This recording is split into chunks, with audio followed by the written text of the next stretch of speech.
Alright, I have the part mounted up here. You guys can see that here. And you can see the pattern really nicely on the camera. I didn't notice that. And then I got this Ryobi trim router with a 1/4 inch carbide double flute. It's not a spiral flute, it's just a straight flute. And I found out yesterday it worked really great. So what I'm going to do is I'm going to lower this to like a 1/4 inch or less and start doing the hollow out, and then do the edges and then go down to about 1 inch. So let me get that set up. So you can see I have just a little bit sticking out right there. So we'll see how that works.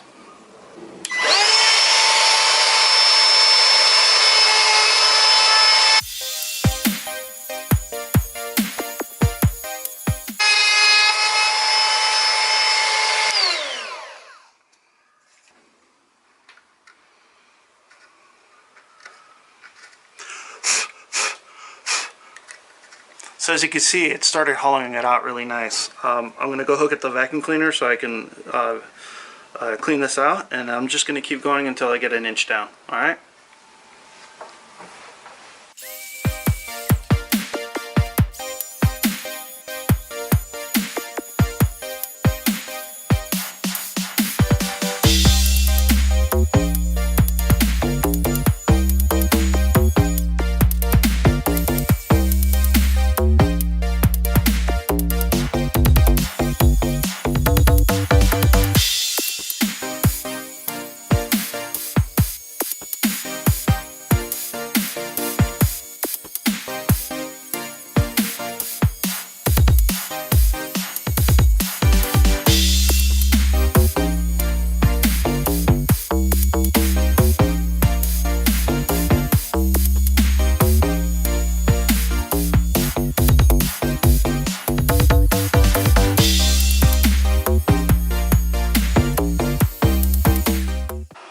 So as you can see, the hole's at the depth I want it, but I don't have that out to the line yet. So what I'm going to do now is I'm going to go nice and slow, because it does chip a little. I noticed that on some of these edges over here and over here, it'll chip away at the wood. And then I'll take this out, I'll sand it down, sand down the tops and the bottoms, and stain it. That's it. Pretty fast.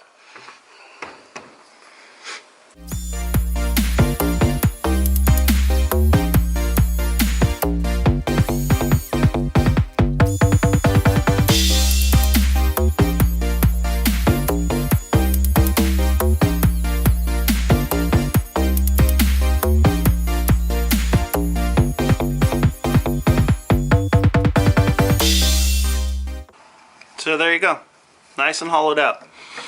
So if you look at it, it's all nicely done. Remember I told you the tree was injured at one point? That's right there. Looks like 1, 2, 3, 4, 5th, 6th year was hurt, and 7th year it patched itself back up. It's kind of cool. Alright, next the sanding. So I'll go back outside to do that. See you guys in a bit.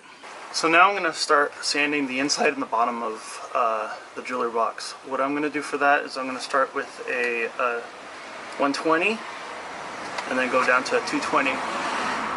Excuse me, and leave it at the 220 finish.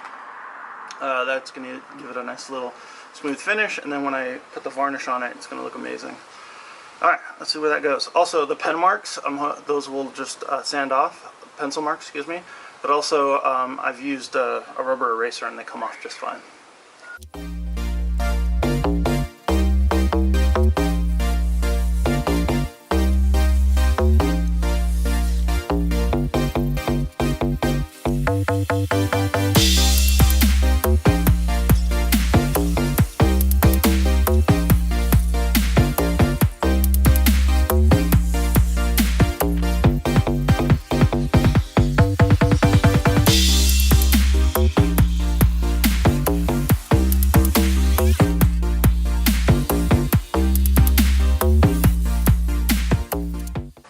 So I finished with the 220. It looks amazing. It's super, oh, actually sorry, 120. It looks super smooth. One thing this is actually wax backs, so it's a little harder, but luckily it says 120 medium right now. I always make sure to, on these smaller pieces, to put the number on it, because it's still good for quite a bit more. I'm going to switch over to the fine 220, and as you see, the 220 is right there and right there. When I cut it, I'll make sure I mark it also, because I don't want to forget what it is.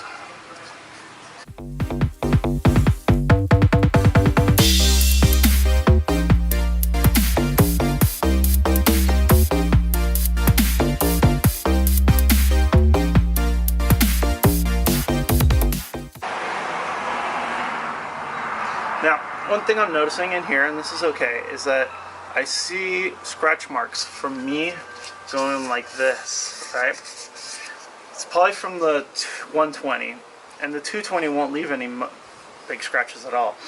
So, a lot of people talk about this, and a lot of people don't know, but if you have scratches going this way, and you want to get rid of them, you use sand this way. And it brings down, those scratches counteract each other. Typically I like to go 45 to 45 degree angle like this. It's kind of hard in the hole. We'll do it on the other surfaces. I'll actually go 90 degree changes all the way around on the belt sander when I get to that. So that's what I'm working on right now. So that's why I'm going up and down instead of going like this in the hole. I'm going up and down in the lip, and that helps get rid of a lot of those scratches.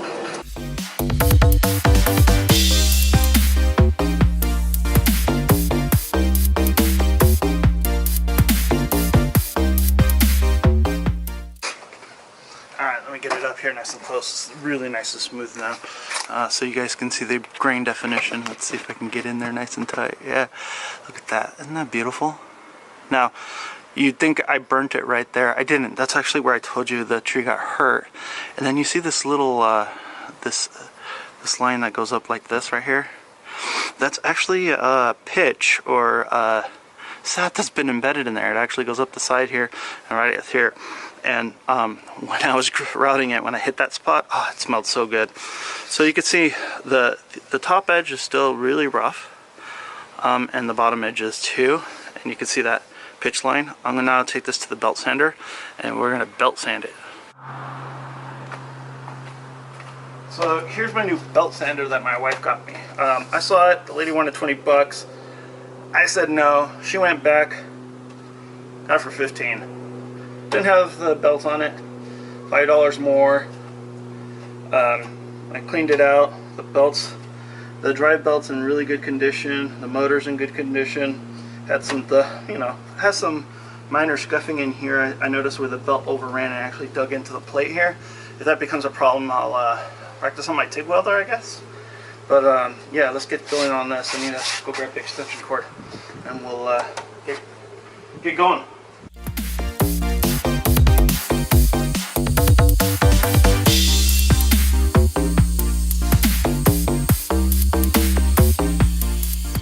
Wanted to show you guys this. So you can see the difference between a well sanded side. You can see how nice and smooth this is. This is only with 120. So what I'm going to be doing next is I'll get a 220 sponge and I'll polish this up. Then this side, can you see the difference on the camera? Here's, pretty textured from the blade, and here is just beautiful. You can see all that, the ring detail in there. Again, you can see where it got hurt there. In the 6th year of this branch's life. Alright, let's get back at it.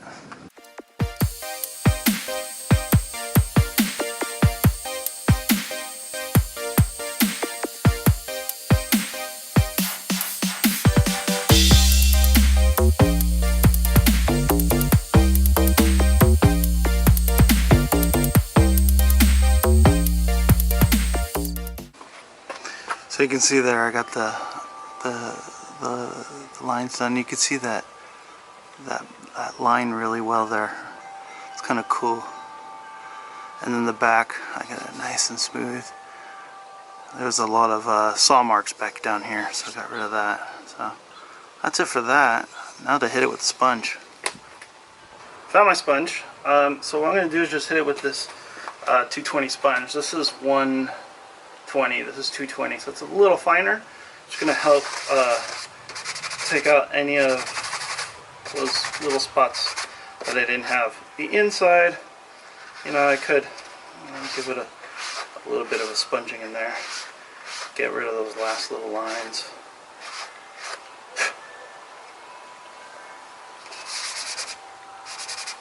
Actually, excuse me, this is a 320.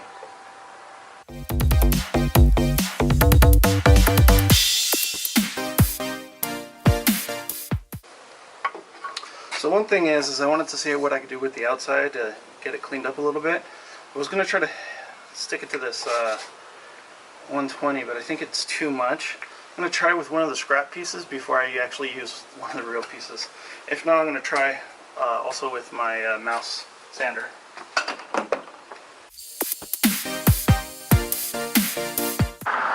I don't know.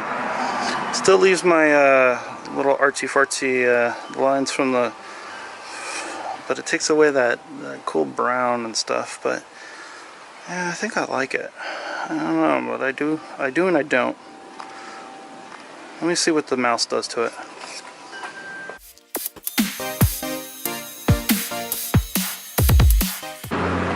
Okay, I really like what the mouse did to it. See how it leaves more of it on there, right? Compared to over here where it's just all gone. So I'm going to do it with the mouse sander, so it has some of that color still left, and then I'll use the 320 to clean it up. And I like the fact I can see I can see how much battery I have right here. I know you guys can't see it. 46%. Yay. First, the bigger piece. I know I'm behind. Let me move this. No need to have it up here anymore.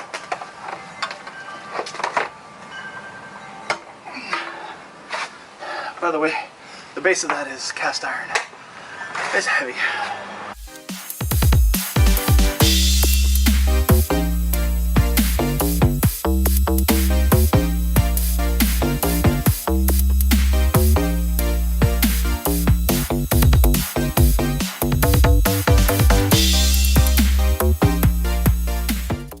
Looking nice. I like that color. I'll bring it up to the camera in a bit when I get the top done.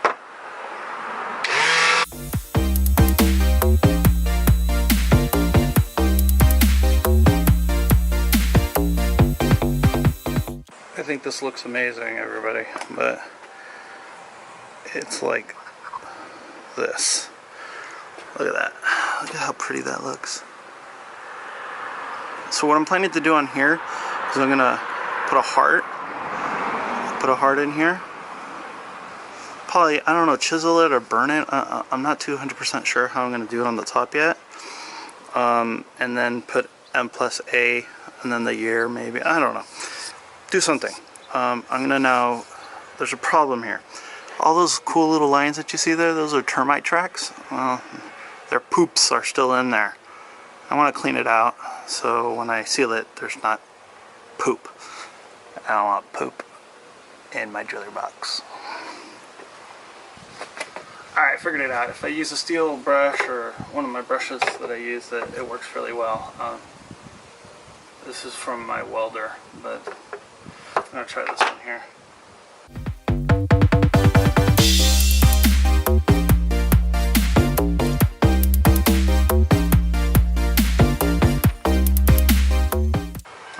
That worked really good with this steel brush that I have.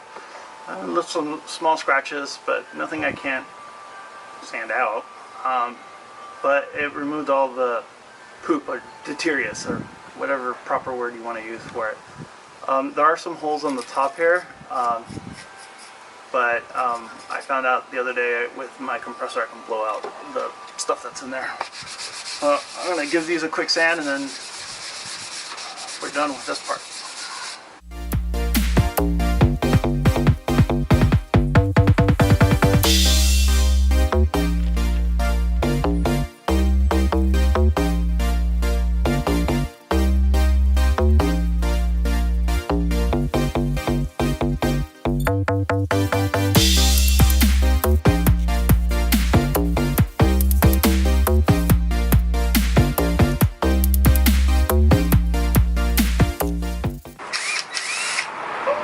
that's what I wanted to do. I don't know if you noticed that it's fitting in there. That's exactly what I wanted to do. So the next thing I'm going to do is drill this hole down here a little bigger and fit the lid on. Remember, all I'm trying to do is relieve enough of this so it doesn't crack. This wood is already pretty dry. I wish I had a humidity sensor to test that. But yeah, what I'm going to do first is make sure this hole isn't going to be too big. I do that with a piece of scrap wood, drill a hole, and then test fit it. You see? Nicely done. Exactly what I want.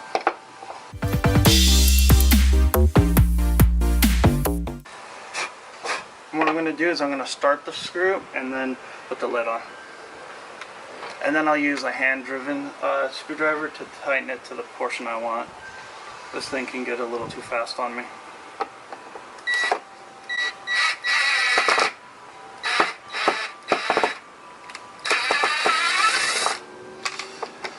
And I already ate the head off the screw. Luckily I have extras.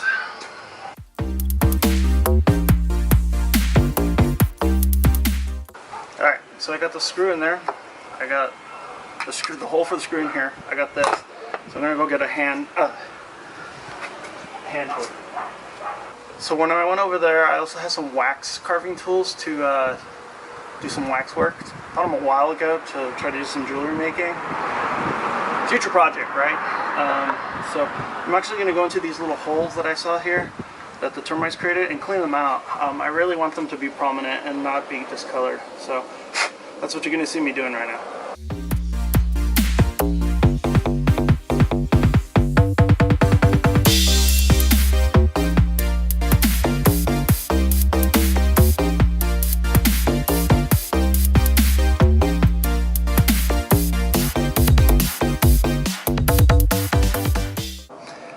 So I finished up. It opens, closes, and it does all that cool stuff. I'm not going to record it, but I will lacquer it and get it all nicely done up and polished. I'll shoot another video of what it looks like done, but I just wanted to show you how you can make yourself a pretty little jewelry box out of a scrap piece of lumber that I found on someone's yard when I went to go help them. It's just a branch, a little chunk of log. Alright. With that, Handy Andy, over and out. Again, please subscribe and watch my other videos.